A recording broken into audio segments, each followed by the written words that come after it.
Alright, ladies and gents, Brian here with Team Mana Beast, going over my Perfect Raizer deck profile, which has been a deck that I've experimented with a little bit. And as you know, I'm a big fan of 2 crits, and it's all about that 2 crit. So I have made some adjustments, some modifications, some changes, and now here it is. So let's get right into it. I'm going to start with the starter here, which is Battle Raizer SP, because it makes it more powerful. No, I don't. No, it doesn't. I just got this in a trade, and I was like, oh, let's start with the SP. Of course, it's a forerunner. You can call it to the rear guard whenever a Nova Grappler rides over it, and of course its other effect is when it boosts a Nova Grappler unit, actually just any unit, you get plus 3k, so it's a 6k booster, and then shuffles back to the deck, which we more than likely won't be using because we are running Perfect Raizer. So, there's our starter. Let's get into the rest of the triggers, which are going to be 3 more Battle Raizers, not SP, because I'm not that bowling, I'm not that rich.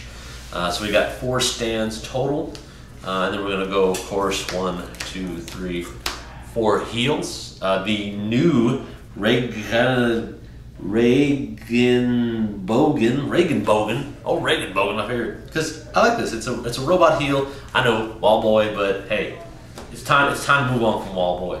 Then we're running 4 of the crits, Minimum Raizer, or as everybody knows, Optimus Prime, oddly colored Optimus Prime, but Optimus Prime nonetheless. And then because I like to be funny, I'm gonna run 1, 2, 3, 4 draws, just all different kinds because I can. And it's like, how many draws am I running? Am I running more draws or more crits? And I don't know. I just find it funny, so I do it. Ha! All right, so let's go on to our grade 1s. We're gonna start off with our 1, 2, 3, 4 Burst Raizer. This is the 7k attacker for the Burst Raizer. If you counterblast one of the act phase, it gets plus 1000. Kind of standard deal. Decent little attacker, and can help for in-game situations, surprisingly. So 4 of those. And then we're going to run 1, 2, 3, 4 Jet Raizer. The promo card for the Raizers. Its ability is just like you would with the old Beast Deities, except this is the Raizer. If this boosts an attack that hits a Vanguard, counterblast 1, put in a soul, and stand up one of your other rear guards with Raizer in its name. So the funny thing about this is it's dual purpose. Not only does it allow you to stand a Raizer, so it acts like the Beast Deity stuff, but then it also goes in the soul, which contributes another 3k to the Vanguard. So you can kind of decide how you want to use this. You can use it for early game pressure, depending on if you have 3 or 4 in soul. Really good card, and it's 7k as well, so 4, because it's just a really great little booster there. And then I'm going to run 1, 2, 3, 4 Beast Deity Solar Falcon, because I like the look of the Solar Falcon the best out of all of them so far. And yeah, there is no Raizer archetype Perfect Guard, sadly, but 4 because big numbers and I don't want to die. And then I'm only running 2 Raizer Custom. A couple of reasons. I mean, it's great. I like its ability. Its ability is during my turn, if a unit named Battle Raizer is in the back row of the same column as unit, it's plus 6. So it's a 12k hitter.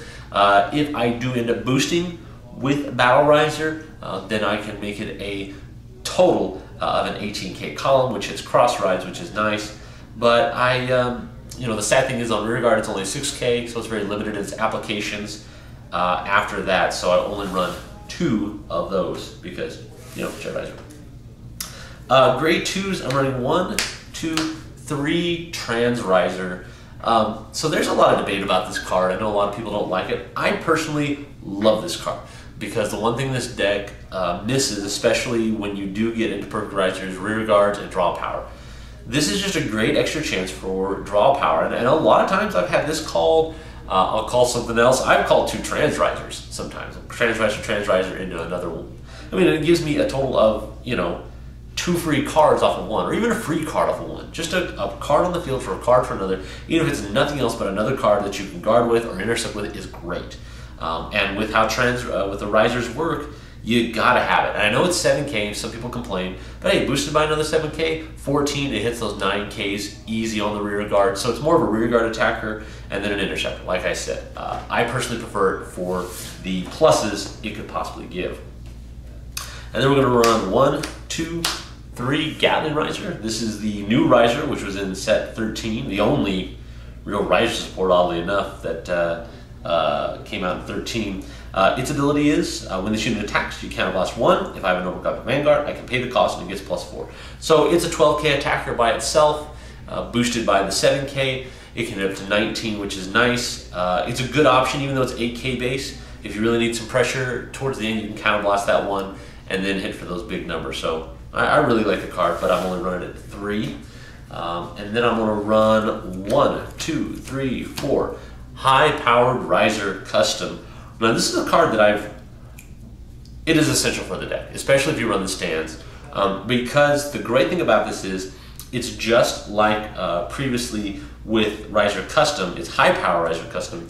If it has a Battle Raizer behind it in the same column, you can simply attack and it gets +8, so it's a 16k attacker by itself. So a lot of times what I like to do, I've got my Battle Raizer behind it here, I'll attack, and then attack with my Vanguard, which scares with 2 crits. And if I get one stand, just one stand, I stand it up, one stand gives me a 21k column. Pretty good, and that's without boosting. Like in game, I'm like, cool, 21, boosted by the 627. Now this does go back to deck, but if I'm really just need to push for a game, that is a supreme awesome road to push for a game, just off one stand, So I've tried to debate about, should I have it or not, but if you're gonna run a Raizer deck, you gotta have high-powered custom Raizer. And then I'm running 1, 2 Magician Girl Kirara, one from the BT2 and one from EB4. I'm not liking the sparkly one, because like sparkles. Her effect is simple. When this attack hits anything, doesn't have to be Vanguard, Rearguard, or Vanguard, counterblast 2. And if I have an overcome Vanguard, I pay the cost and I draw a card. So it's the counterblast 2 draw, which isn't like great in the sense of other stuff in the meta, but again for Raizers, I need draw power, I need to keep cards in my hand, so it's great, and it's a great target for people to hit instead of attacking my Raizers. Now, grade 3s. Now we know what we're going to run with grade 3s. We're going to run 1, 2, 3, and SP4 Perfect Raizers, which is the EB4 art. I'd rather have the other art personally, but I, decided it's okay. I can deal with this. Its effect, first of all, which is very important, if I don't have another unit with Raizer in its name, this gets -2000. Now this is on my turn and on my enemy's turn, so always got to make sure to have a Raizer on the field, otherwise it's 9k. Then the other ability here, during my turn, I get +3000 for each card with Raizer in my name that's in the soul. So again, +3k for 1, 14, 2 pumps up to 17, and so on and so forth. Now the other ability down here is during my turn, if the number of cards in my soul with Raizer is 4 or more, this card gets +1 crit. So it's really great because then even with the basic 4, you're hitting for 23 and 2 crit right off the bat. And then the other effect, which helps you get the souls, when this unit is placed on Vanguard, put all rear guards you have with Raizer in its card name in the soul. Now this is a requirement, you have to do it. So it's very important that when you are starting an early game, not to put out too many Raizers, just enough, so you can get the soul built up and comfortable, but then you still have rear guards for that next turn. Great card, and this is pre-limit break, folks. I don't have to be a limit break, it just happens if I have it. So my other thought was, what card could I run in this that is Nova Grappler pre-limit break that always does stuff that I like too, okay? So then it came to me, why not Beast Deity Azure Dragon? Beast Deity Azure Dragon's effect, of course, if I have a non-Nova Grappler, I get -2k, don't have to worry about it. But it is a Persona Blast. So I choose a card named Beast Deity Azure Dragon from my hand, discard it. When this attack hits a Vanguard, I can pay the cost redo, choose up to 2 rear guards and stand him. So this is, again, great early game pressure, because that's what our friend Perfect Raizer does. He does early game pressure with 2 crit. So then I thought, why not have a non-limit break pressure card such as Beast Deity Azure Dragon? This is great too because people will let it hit. They don't know if you have it, they might guard, who knows. But either way, it's really funny because if you have it and you have a rear guard column, stand it back up.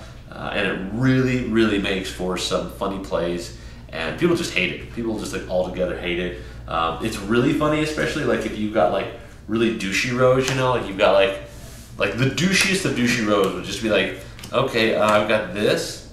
I'm going to attack, and then I'm going to attack, and then I'm going to attack. Oh, and you let it hit? Okay. Persona Blast, stand, 16-16.